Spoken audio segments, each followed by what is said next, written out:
बाळासाहेबांच्या तमाम शिवसैनिकांना तुमच्या ह्या अनिश गाढवेचा, बाळासाहेबांच्या लहानशा शिवसैनिकाचा आणि शिवसेनेच्या प्रवक्त्याचा मानाचा जय महाराष्ट्र. महाराष्ट्राच्या अनधिकृत मुख्यमंत्र्याच्या राजीनाम्याची तारीख ठरली बरं का शिवसैनिकांनो. ही तारीख ठरली आहे. आता ह्या तारखेत बदल होणे नाही.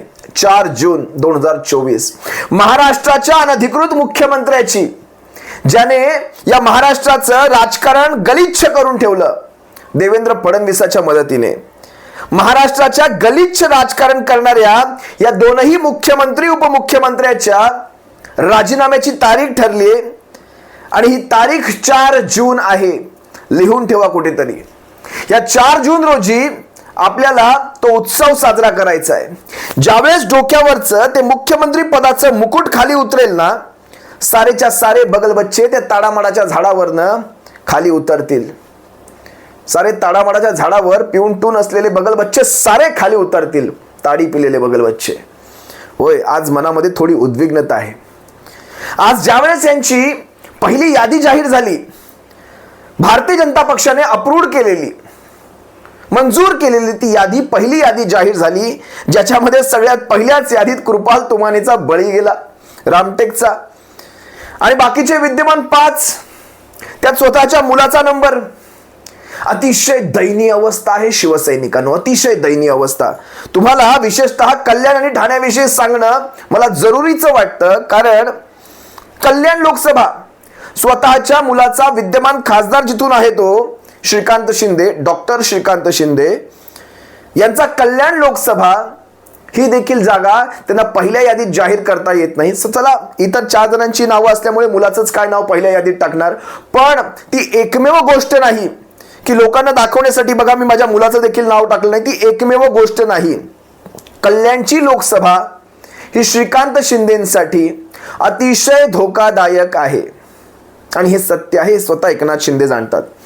स्वतः भारतीय जनता पक्षाचे तिथे 3 आमदार आहेत. 6 आमदारांपैकी विधानसभेच्या, एक मनसेचा, एक राष्ट्रवादी काँग्रेसचा आणि एक स्वतः शिंदे गटाच्या अंबरनाथच्या बालाजी किणीकरचा.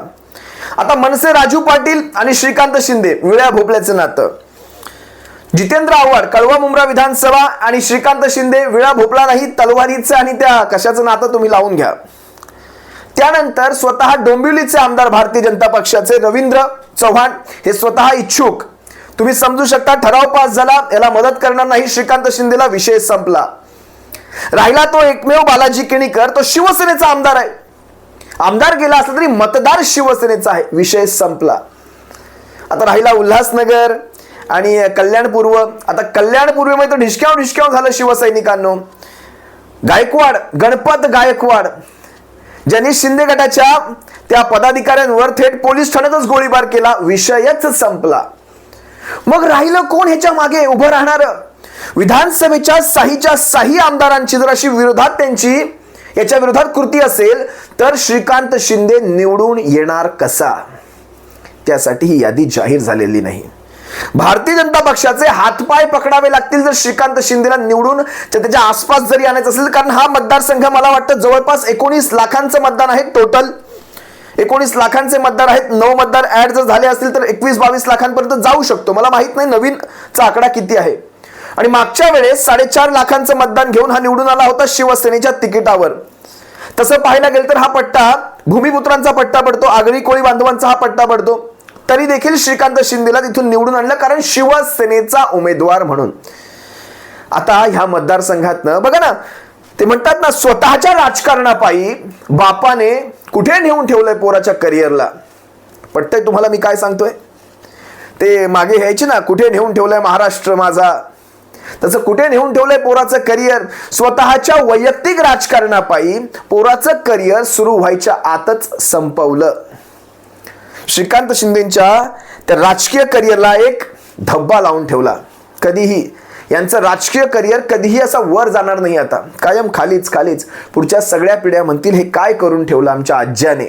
आज्या आपण म्हणतो ना गावाला, आमच्या आज्याने काय करून ठेवलं, आमच्या आज्या पंजाने त्या काळात महाराष्ट्रात काय करून ठेवलं. आम्हाला आजतागायत पडतायत लोकांच्या. आजतागायत का पडतायत आम्हाला लोकांच्या? इथपर्यंत घाणेरडं वातावरण करून ठेवलं. दुसरी जागा तुम्हाला सांगतो, राजीनामा द्यावा लागणार आहे. त्यांचा 4 जूनला राजीनामा द्यावा लागणार आहे. महाराष्ट्राच्या विधानसभेचा जरी विधानसभेच्या निवडणुका पुढे असल्या ऑक्टोबर नोव्हेंबरला, तरी जून मध्येच राजीनामा पडणार आहे. हे आजच तुम्हाला सांगतो. दुसरा लोकसभा तुम्हाला मी सांगतोय, ठाणे लोकसभा. ज्या ठाण्यातनं यांचं स्वतःचं वर्चस्व दाखवतात, हे ठाणे आम्ही स्वतः तिथे राहतो, आमचा ठाणे, महापालिका आमची. तुम्ही विचार करा, त्या कल्याण लोकसभेमध्ये यांचा 1 आमदार आणि ठाणे लोकसभेच्या 6 विधानसभांमध्ये यांचे 2 आमदार. खरं तर ठाण्यामध्ये एकनाथ शिंदेनी शिवसेना वाढवली जिल्हा प्रमुख असताना की संपवली, याचं तुम्ही उत्तर द्या. ठाणे लोकसभेमध्ये एक ऐरोली विधानसभा येते, भारतीय जनता पक्षाचा आमदार. बेलापूर विधानसभा येते, मंदा म्हात्रे, भारतीय जनता पक्षाचा आमदार. मीरा भाईंदरची एक विधानसभा येते, भारतीय जनता पक्षाचा आमदार. ठाणे विधानसभा येते, संजय केळकर, भारतीय जनता पक्षाचा आमदार. राहिली कुठली? ओढा माझी वडान, स्वतः एकनाथ शिंदेची कोपरी पाचपाखाडी.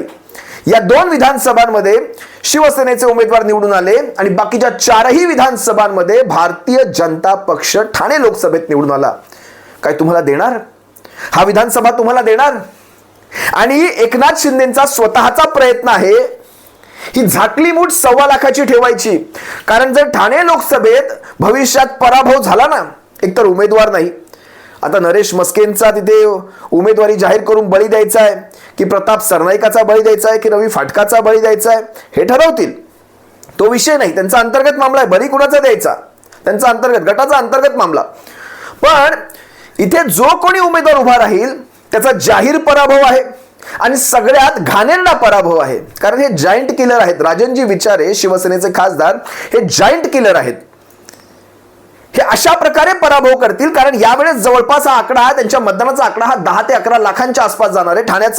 ठाणा मला वाटतं आशिया खंडातला सगळ्यात मोठा लोकसभा कॉन्स्टिट्युएन्सी आहे. जवळपास 26 लाखांचं इथे मतदार आहेत, 26 लाख मतदार आहेत. हा आकडा इथे 50-55% आसपास मतदान होतं.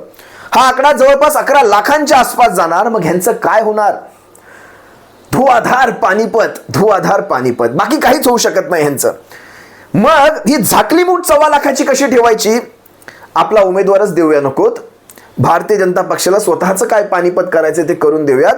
त्यामुळे हरलं तर भारतीय जनता पक्ष हरला, आम्ही नाही हरलो. आमचं बळ होतं पण आम्हाला ते लढवायला मिळालं नाही. या अशा वल्गना करायला तो रस्ता एक मोकळा असायला नको. त्यामुळे ही झाकली मूठ 1.25 लाखाची ठाणे लोकसभेमधून ठेवण्याची स्वतःची यांची ती एक पद्धत असणार आहे असा माझा अंदाज आहे. पण कल्याण लोकसभेत त्यांना ते करता येणार नाही, कारण विद्यमान पोराची खासदारकी असं दुसऱ्याला कुणाला तरी देणं म्हणजे तो पराभव आधीच मान्य करणं हे जगासमोर जाईल. खरं तर यांनी स्वतःच्या मुलाला जर अजूनही राजकारणात कुठेतरी वाचवायचं असेल, त्याचं करिअर वाचवायचं असेल, लोकसभा सोडायला सांगा, एखादी विधानसभा लढवायला सांगा. आली तर आली, माहीत नाही मला. किंवा जसं नारायण राणेंनी कसं स्वतःची विधानसभा देऊ केली होती स्वतःच्या मुलाला कणकवलीची, त्यांना कळालं होतं संपलंय, मुलाला आता माझीच जागा द्यावी लागणार. अशा प्रकारची स्वतःची कोपरी पाचपाखडी मुलासाठी सोडा आणि स्वतः बाहेर व्हा. हे इथपर्यंत घाणेरडं वातावरण ह्यांना विधानसभा लढवावी लागू शकतोय. मुख्यमंत्र्याच्या सुपुत्राला विधानसभा लढवावी लागू शकते. इथपर्यंत हे वातावरण पोहोचलेलं आहे. एकनाथ शिंदेची ठाण्यामध्ये अवस्था अतिशय दयनीय आहे.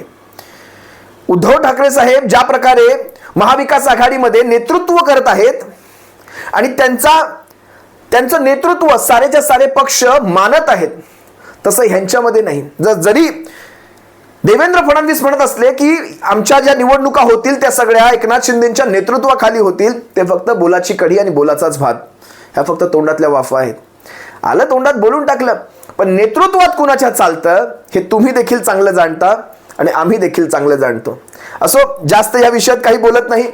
स्वतःच्या मुलाचा इथपर्यंत करून ठेवलेला राजकीय प्रवास हा खरं तर एकनाथ शिंदेच्या मनातली खऱ्या प्रकारे एक सल आहे. खऱ्या अर्थाने ही एक सल आहे. आता काय ह्याच्यावर घडेल, मुलाचं पुनर्वसन कशा प्रकारे करतील किंवा स्वतःचं पुनर्वसन, कारण ह्या दोघांचं स्वतःचीच पुनर्वसन करण्यामध्ये अख्खा वेळ जाणार आहे. ते बाकीचे 39 आमदार 40वे, वायकर पकडले तर 40वे, बाकीचे 40 आमदार आणि बाकीचे खासदारांचं तर संपलंच. नेमकं कुणाच्या भरोशावर आले, आता ते देव किती काळ पाण्यात ठेवतील हेही माहीत नाही. तुर्तास तुम्हा सर्वांची रजा घेतो. शिवसैनिकांनो, आगे आगे देखो, होता है क्या, बहुत कुछ देखना बाकी है. याची देही याची डोळा, इथेच मजा घेऊन जायची या सर्वांची. तुम्हा सर्वांची रजा घेतो. सप्रेम जय महाराष्ट्र. काळजी घ्या शिवसैनिकांनो.